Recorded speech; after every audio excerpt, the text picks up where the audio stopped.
back to Health Impact. We have a awesome guest joining us today. I've known Dr. Nayyar for a long time, Dr. G. Um, and I think we actually met back in Miami at one of our first Health Impacts a long time ago. And she's a true healthcare dynamo and a beacon of knowledge and innovation. Most recently, the Chief Medical Officer at Salesforce. Before that, AT&T does a lot of work with University of Miami, as well as a lot of other organizations. Sought after speaker, as well as a prolific writer. And one of the reasons we invited her today is because she has a new book called Dead Wrong, Diagnosing and Treating Healthcare's Misinformation Illness. Dr. G, it's a pleasure. Thanks so much for joining us. Thank you so much for having me, Megan. And you look terrific. Wonderful to see you again. It is good to see you. It is, it's funny. We're doing more and more of these now. And, it's great to catch up, I mean, and these where we get to catch up in front of an audience. That's awesome. Definitely. And I have to say, we're definitely further apart than the first time we met, right? From Barcelona to California. So I know. Well, I'm just here in Old Hermosa Beach, but Barcelona must be lovely this time of year. It is. It really is. Awesome. Well, so tell me, misinformation is one of my hot topics. It's, something that I get very passionate about with my, sort of background in public health and public health. It's always been a little bit tough in terms of communication, right? It's, they do all the work, they do all the research, they get all the science, but then that last piece with the communication can be really tough. And you talk about it in the book around what happened with the AIDS epidemic and certainly what we've seen with the pandemic. But frame it for us now in terms of, patient care and outcomes in today's healthcare setting. Sure. So look, misinformation and disinformation is not new. It has been around since the Spanish flu, since the plague, since HIV/AIDS, and since COVID, right? You don't have to look too far to your neighbor, to your hairdresser. Everyone's got a supplement they're selling, or ginger and turmeric, which will heal everything. So the important thing is we recognize that as an industry. And now with the advent of artificial intelligence, of TikTok, of EHRs, we have all this opportunity to really scale good information and scale a trusted patient-physician relationship.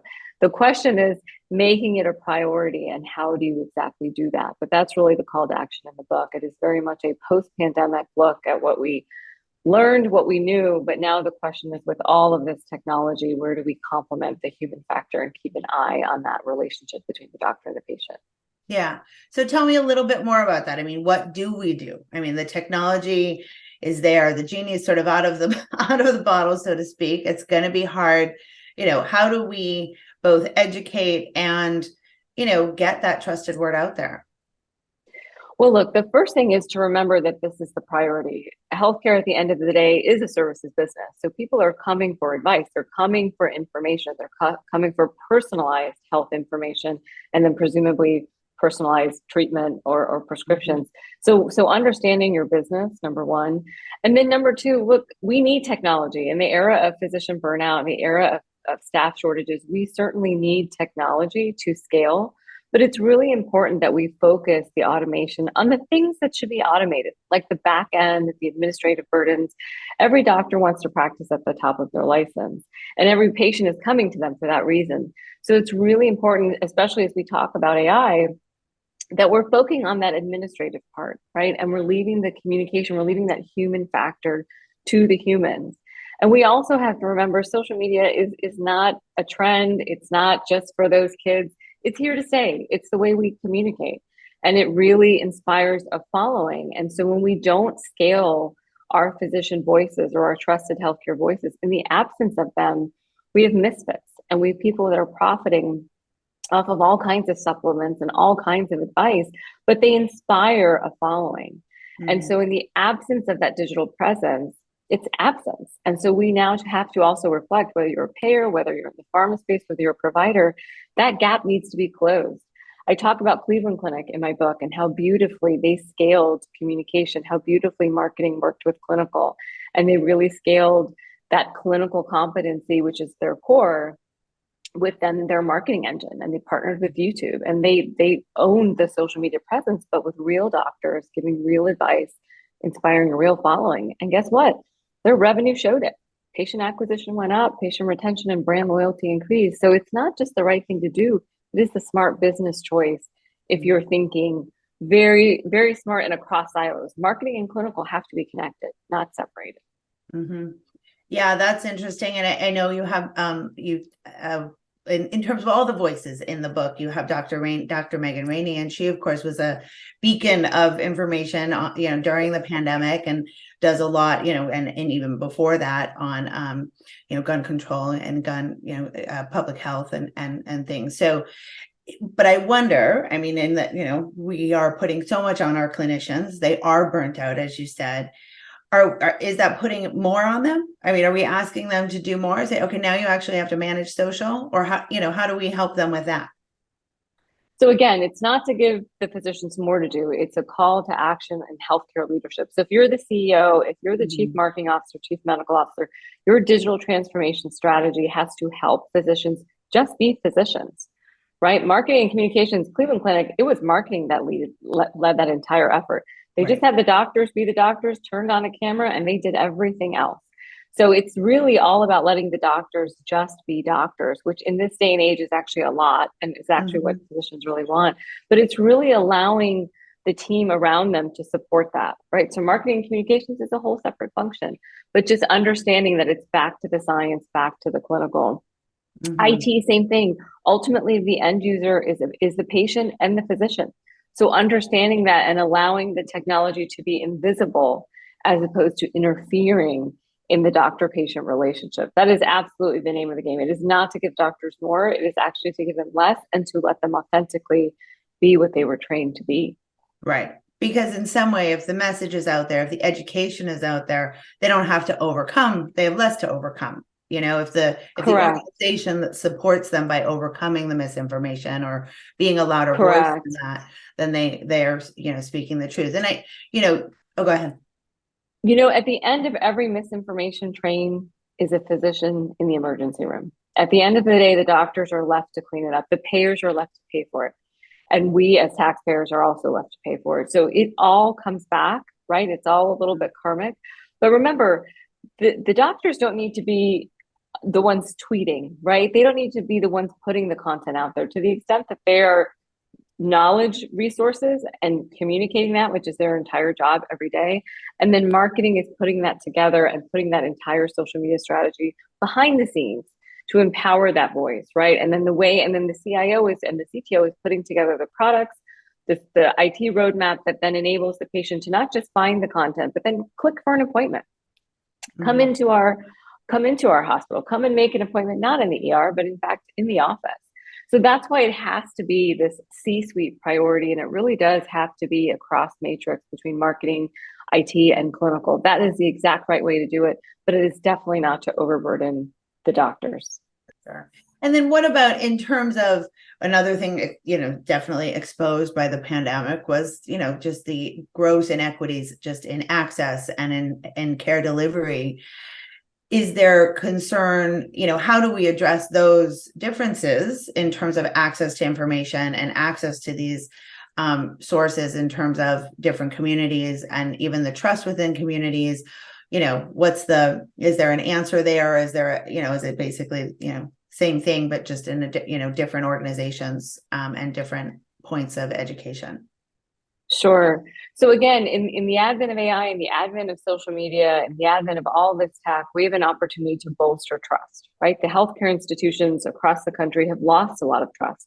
Tuskegee, Henrietta Lacks, these are well-known names, well-known use cases in the Black and Brown communities, and rightly so.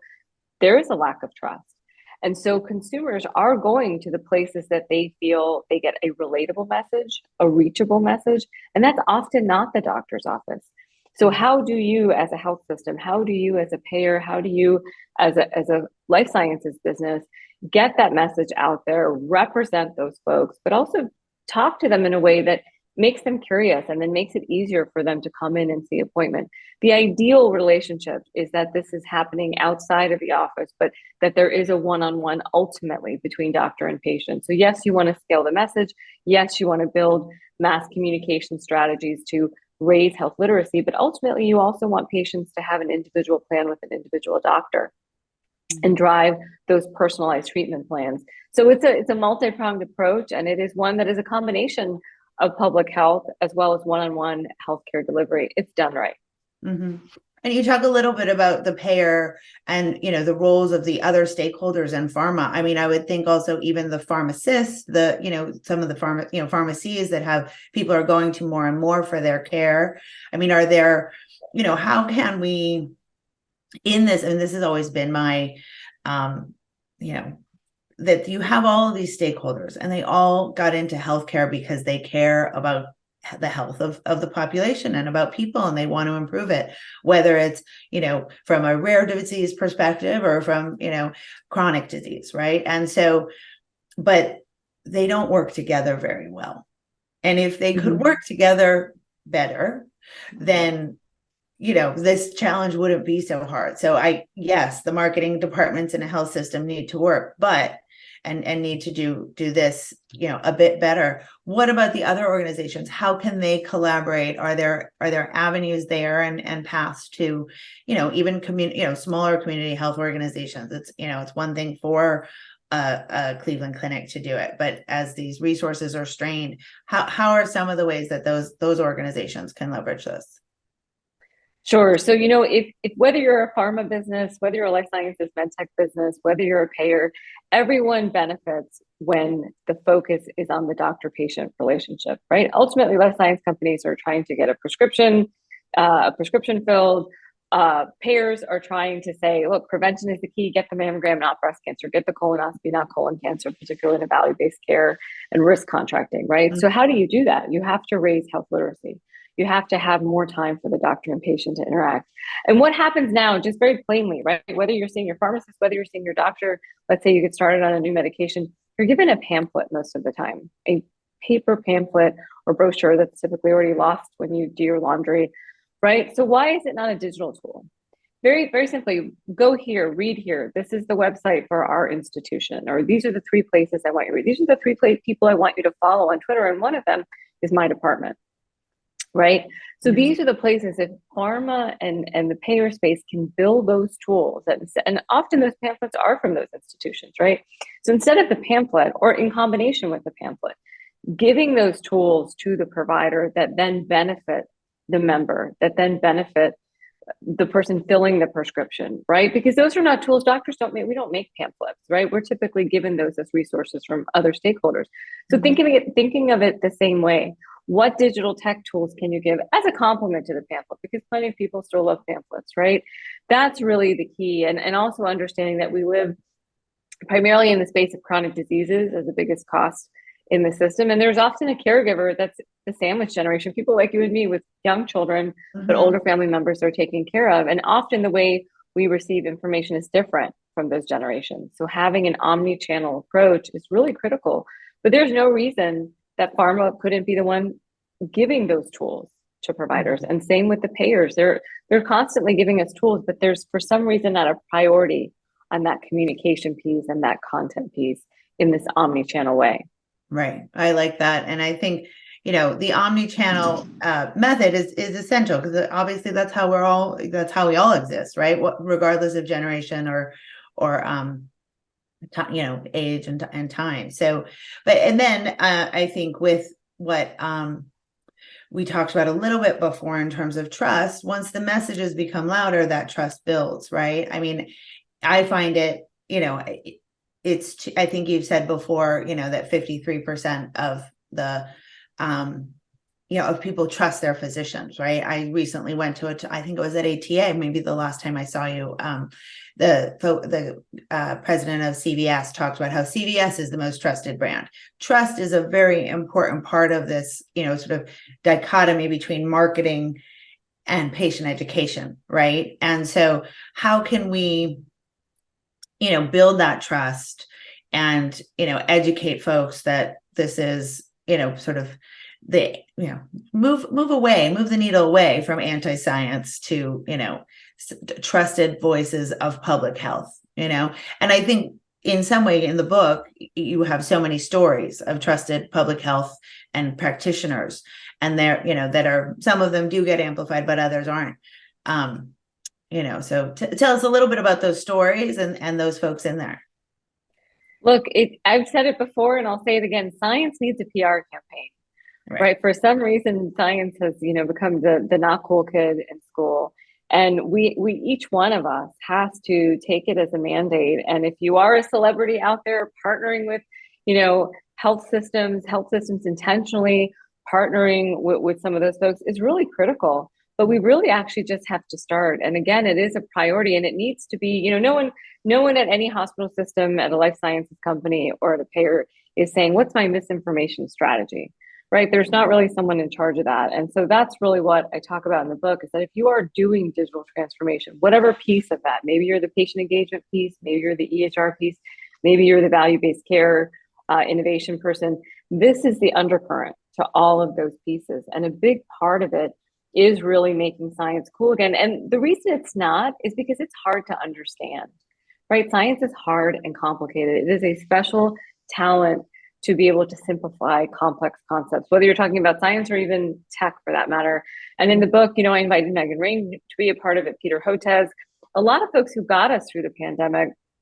Sanjay Gupta has endorsed the book, but a lot who also felt the heat, right? Because in one moment you were the hero and the other you were the villain. And so we just, as a collective, and as we think about public health in the US, we do have to raise health literacy.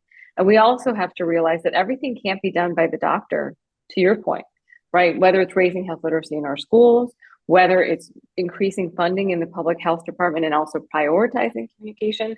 And when it also comes to medical school, right? Training doctors. We spend so much time on bedside training, learning at the bedside, clinical learning. This communication piece is fundamentally the last mile. We created groundbreaking vaccines during a once in a lifetime pandemic, I hope. But the hardest part was the communication. The hardest part was the trust. We were not able to get the trust, and we were never really able to get it back at the level that we wanted it. Right. And so really the biggest lesson from the pandemic is, now what? Right now, what do we do? And so it really is more than just in the doctor's office. It's more than in collective zip codes. It really is, as we think about the culture of healthcare and in our society, how do we raise health literacy across the board so people know the difference between a virus, a bacteria, and what a vaccine can and can't do for them? These are basic things way beyond one-on-one patient care, but it is something that we have to look at collectively. For sure. And I mean, as we see that, that intersection between public health and politics, right? There is a lot that happened there, right? That wasn't, we can't entirely blame the public health poor communication, right? There is this, anti-science political movement that's happening. So how does healthcare, play a role in that? How do we combat that?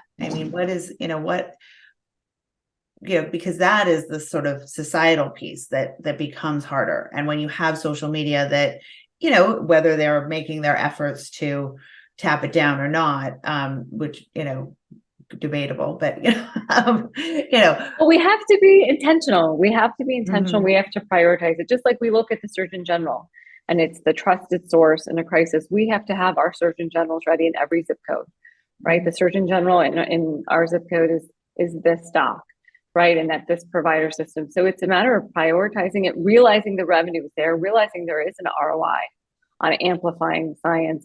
And in your absence, which is what we saw during COVID, there will be others who will weaponize it, manipulate it, politicize it.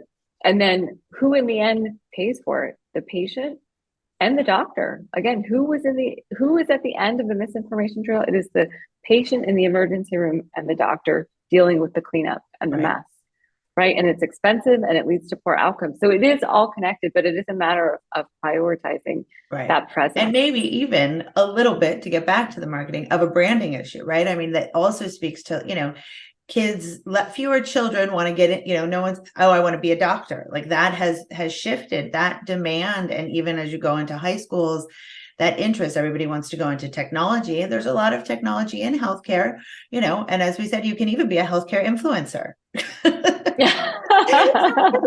just have to position it a little differently for our, for the kids that are coming up, because I think that there is it almost has become, there's such this, now the discussion of burnout, the discussion of, sort of vilification of the, sort of national figures that were physicians during that time. So to roll that back and to actually sort of elevate them in the eyes of, not only children, but everyone. Well, I'm forever an optimist. So I would say that I think we are going to turn the page. I think that there is a seismic shift that is happening. Anyone who wants to intern with me, I certainly hope people are still going into STEM, my daughter included. And I think we just have to be intentional. Like I said, so much of what happened really, I think, left so many of us with a feeling that will be with us the rest of our lives. And so the question is really, what are we doing about it? And truly being intentional, truly being thoughtful about how we recruit into STEM careers, being thoughtful to bring girls and women with us as we think about the different biases in tech, particularly when we think about AI, and just, not backing down. We're going to be coming up against a presidential election pretty soon, and the priority of healthcare is never going to go away. It will always be a priority, but the question is, how do we do it better and actually save money? Right? These are things that are not expensive, and the detriments if we don't, we know the costs. We know the costs. We've seen them both in life as well as in economics. Mm-hmm. Mm-hmm. Yeah, well, and I think that's really key, and that's a great one thing I wanted to talk to you about. We focused a lot Health Impact this month. As you're looking at that in terms of just women in health IT, you've been one. You started as a physician, but you transitioned and well, not transitioned, but added the technology to your portfolio. Tell us a little bit about what you think are some of the things that are to keep in mind for women in your role, going into the physician role, and what healthcare has to offer. Number one, it's about recruiting top talent. So number one, I think nobody wants to be a token. No one wants to be a figurehead. If you are recruiting, you always want top talent. And then in that spirit, you also want to bring a diversified perspective. And remember, women are the caretakers in the home. If there's anyone firing or hiring a doctor, a nursing home, a medication, right? It's the woman of the household, whether it's the mom taking the kids to the pediatrician or whether it's the mother taking mother and father, right? Grandparents to the doctor's office. Dad may still be bringing the insurance home in most cases, but mom is the one interacting with the healthcare space. And if she's not happy with said institution, she's the one in charge of saying, we're going to switch pediatricians. We're going to switch. We're not going to go to this assisted living facility. So being really mindful of that. If that's your business, there is a woman at the end of that. And so keeping that in mind, that it's the right thing to do for your business and understanding that perspective is really key. It is also women that are often the ones dragging the men to the doctor's appointments, right? There's my household included, there is no man saying, oh, I think I should really go for my annual, right? It's like, yeah, honey, your appointment's on Wednesday, 8 a.m., cleared your schedule. I expect you there, right? So this is the reality. It's good for business. I'm a big believer in it's good for business and top talent. Hiring tokens is not good for anyone. It never works. And no one wants to be a token. There are plenty of talented women out there. Anyone who needs a name or a nomination, they're all my friends. They're all my colleagues. We are abundant in health staff, but it is a matter of being intentional because it is very easy to fill a boardroom with all men. Right. And so they it is also something tend to be very good at communication and education. So that's right. I like that. Go, Megan. often the healthcare educator within not only their own house, but their surrounding families and houses, right? So that's exactly right. For sure. Well, in terms of just leaving with us a few words about the book and about, kind of the next couple of months for you, I'm sure you're going to be going on quite the tour to get it out there, but tell us a little bit, just leave us with a few words on what you want to take us before we all, the book, and when does the book come out, right? Because it's not so the book is the preview. Book is live on Amazon and then physically out October 17th, but you can start pre-orders now. I certainly hope that you do. It's called Dead Wrong, and it is a post-pandemic book focusing on myth and disinformation in healthcare. It's full of beautiful stories from everyone from Megan Rainey and Peter Hotez to Anish Chopra, Sachin Jain, Glenn Tolman. We really brought out different perspectives from the industry to drive home data points, but it's really meant to inspire. It's meant to be a call to action in the era of AI, in the era of TikTok. And this priority needs to happen. If you are working on digital transformation, if you're working on value-based care, if you're in charge of how your organization is going to be using artificial intelligence, mis and disinformation has to be hit on by your strategy. And hopefully this book inspires you and puts together what we think is a great solve for that, but certainly don't pretend to have all the answers. Well, thank you. I bet you have a lot of answers in there, and I can't wait to read the whole thing. And I look forward to talking to you again soon. We will, and maybe with some other the folks in the book. And thanks again, Dr. G. We'll talk soon. Sounds great. Thanks so much. Be well.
Limited staffing, manual processes, complex compliance audits, growing cybersecurity risks.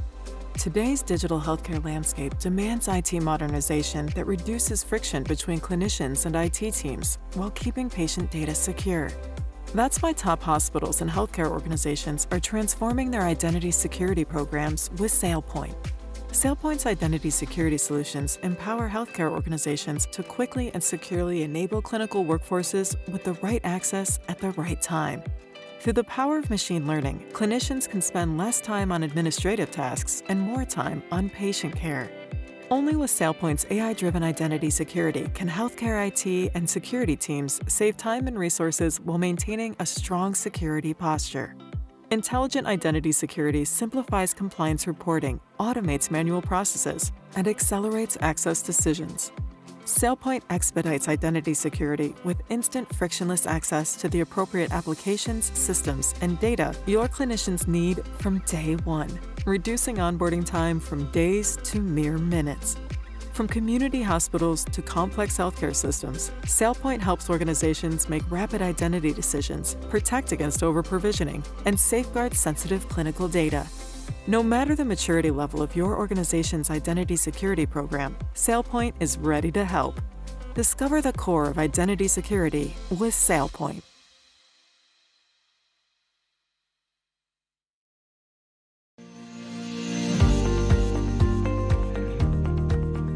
As a physician, I've been honored to walk with my patients across some of the highest peaks and lowest valleys of human experience.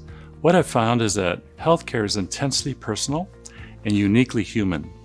As I look around the landscape of healthcare today, I see lots of benefits from our new technologies like electronic medical records, telemedicine, wearable sensors, many other things. But one unfortunate side effect is that it has driven a wedge between healthcare workers and their patients. There is a better way. Let's put the human back into healthcare and let robotic process automation take care of all the manual data processing.